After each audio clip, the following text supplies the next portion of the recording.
आज मुझे बाज़ार जाना था बहुत ही ज़रूरी काम के लिए, वो वीडियो मैं आपके साथ शेयर करूँगी। वीडियो आखिर तक ज़रूर देखिएगा। यहाँ दिन का आगाज़ हुआ, फिर वही रूटीन के साथ, एक नाश्ते की मज़ेदार रूटीन के साथ, और यहाँ बच्चों के लिए डिफ़रेंट तरीके के नाश्ते रेडी हुए। हमारे घर में जितने अफ़राद हैं, सबका अलग-अलग मकसद है कि हम ये नाश्ता करेंगे और हम ये नाश्ता करेंगे। ऐसा किस-किस मदर के साथ होता है, प्लीज़ मेरे साथ कमेंट सेक्शन में ज़रूर शेयर कीजिएगा।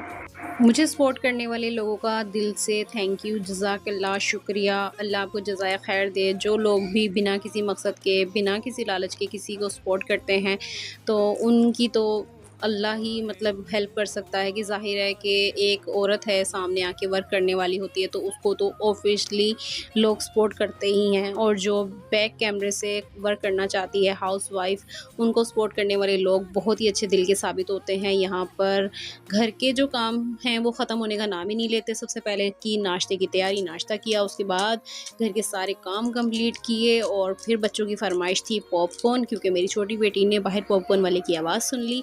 तो मैंने सोचा चलिए जी घर ही बना कर देते हैं, क्योंकि मेरा एक दिल होता है कि मैं अपने बच्चों को हर चीज़ घर में बनाकर खिलाऊँ।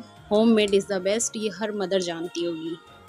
इस बात से कौन-कौन एग्री करता है, कमेंट ज़रूर कीजिएगा। मज़ेदार पॉपकॉर्न एकदम बन जाते हैं, बन गए, घर में बनाए, बच्चों के साथ बैठ के टाइम स्पेंड किया, बहुत ही अच्छा टाइम गुज़रा। साथ में मुझे अपने बेटे का इंतज़ार था, बेल बजी वो